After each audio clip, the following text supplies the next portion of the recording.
welcome to this month's market report. So, the first slide we're checking out is the closed resale for this past month. We have 6 closings, which is actually a little bit lower than I was expecting. We had 11 pending a month ago when I did my last market report, so I was expecting closer to 11 closings.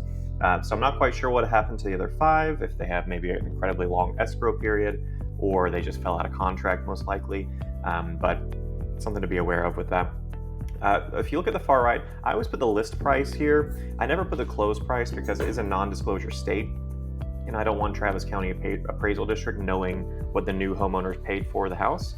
But I will say, just blanket statement, every single home accepted a lower price than their list price. Some a lot, some a little. So if you want to know more specifically, say you know an address, it's the exact same floor plan as yours, you're thinking of selling your house, you want to compare apples to apples, reach out to me directly. I'm happy to share the close price on a one-on-one basis. Looking at the bottom, kind of to the right a little bit, we have that withdrawn expired listings. So 6 withdrew/expired in November for resale. Most likely those 6 homeowners are going to come back in the spring. So I'm expecting a lot of owners in Easton Park and in Austin in general to list their homes March, April, May, because a lot of people have just been waiting on the sideline, waiting for the market to pick up. Pending on the bottom right, number of homes pending is 3, much lower than, like I said, 11 a month ago. That's seasonality though, it's not too worrisome, it's just not a lot of people are shopping in December, right? Typically people take December off, right? It's time to recharge, spend time with family, and then in January, February, that's when people start picking up the search again. So that's nothing too concerning. And then median days on market for those 3 was 80 days from listing it to accepting an offer. Next is the rental report for Easton Park. So on the top here, we're seeing 27 rentals are currently available. Compare that to 30 a month ago, so not much change there.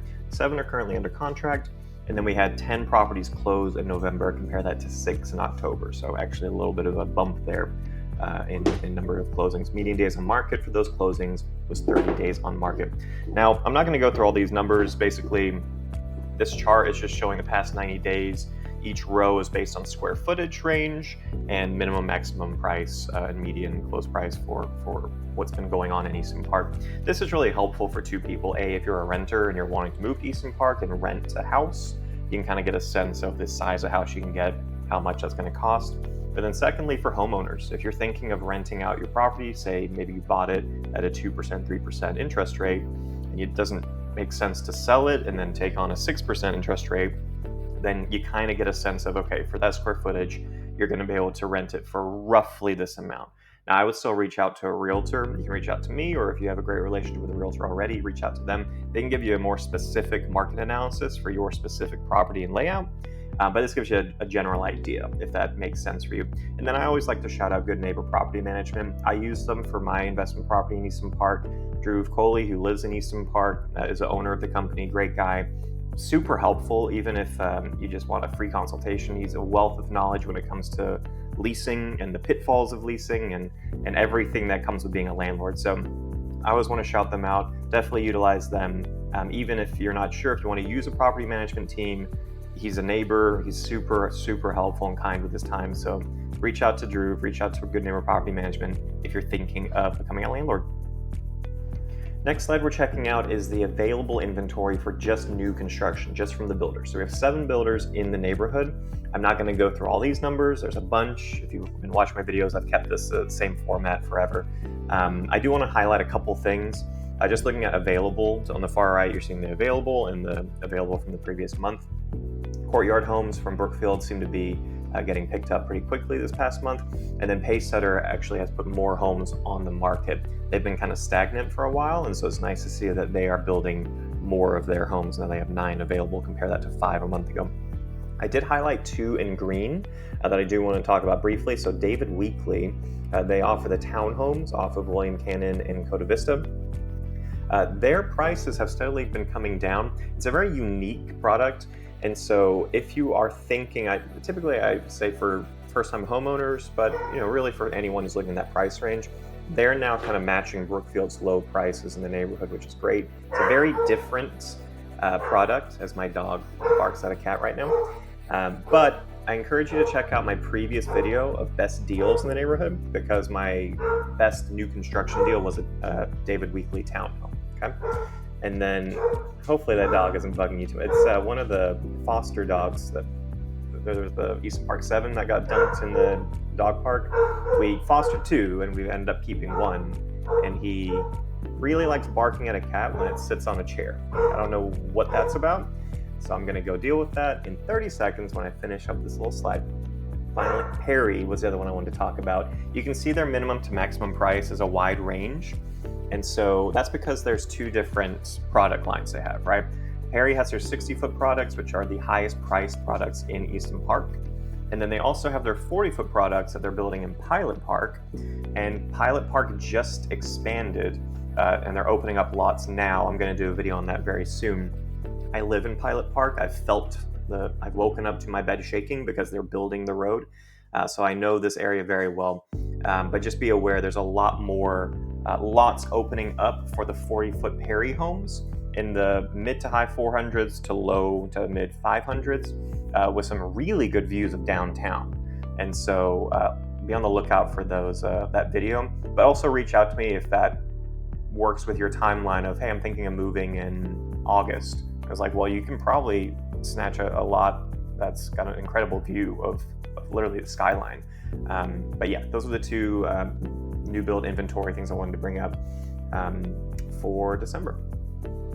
And finally, we're looking at what's available right now, new build versus resale. So bottom right, we have 20 single family homes currently for sale. There was 24 a month ago, so a few have withdrawn from the market. We have 0 detached condos available, only 1 a month ago. So the detached condos in Brookfield resale has kind of just stopped. And those are the lowest priced homes in the neighborhood. Price range 460 up to 725.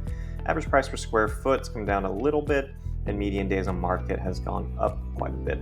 Now, if we're looking at the graph on the left, the white column is resale, the blue-gray column is new build. And so I'm showing what's available according to the multiple listing service. You'll notice there's nothing available in that 1,100 to 1,700 square foot range. That's not true, because I just showed in the previous slide, Brookfield's condos, they have some available, right? And those are in that range. So it's just because Brookfield doesn't put, for whatever reason, they're not putting those condos on the multiple listing service. They're just keeping it in-house, so you have to go to their website to find that information. I just wanted to point that out. But overall, looking at this, it's interesting how many new builds there are compared to resale. So with builders, they're just going to keep building, right? They have a set schedule. If there's a high demand, then they're going to build faster. If there's low demand, they're going to keep building. And right now there's low demand, but they're going to keep building because they have a certain schedule, right? Easton Park's supposed to be completely fully developed by 2037, I believe, 2037. So, they have schedules they're trying to keep. Whereas homeowners, we're just kind of going with the flow of the market. And so a lot of people are withdrawing their homes from the market, probably waiting till the spring to put them back on. That's why you're seeing a lot more new construction inventory available and not as much resale available. I'm sure when we get to the spring and summer, that resale number is going to skyrocket. There's going to be a lot of homes to choose from for buyers in that market. And that's it. So thank you for taking time to watch my video today. I hope you guys had a great Thanksgiving break. My wife and I got to travel overseas and go to Prague for 10 days. We tend to try to do international travel during Thanksgiving. My family lives over in Europe. Her family lives in Houston. And so we don't feel like we have super tight, we have to go to Thanksgiving. So we always try to do a international trip, which is a great time to travel because you kind of get a day in the life of just what's going on in the Czech Republic right now. But anyway, I hope you guys had a great Thanksgiving break. I'm really appreciative for everything that's happening in my life, appreciative for the time I get to spend with my friends and family, my wife, the friends we made in Prague overseas, and just living in an awesome community, and also you guys taking the time to watch my videos. It really means a lot to me. Reach out if I can help in any way, and until next time, I will see you guys around the neighborhood.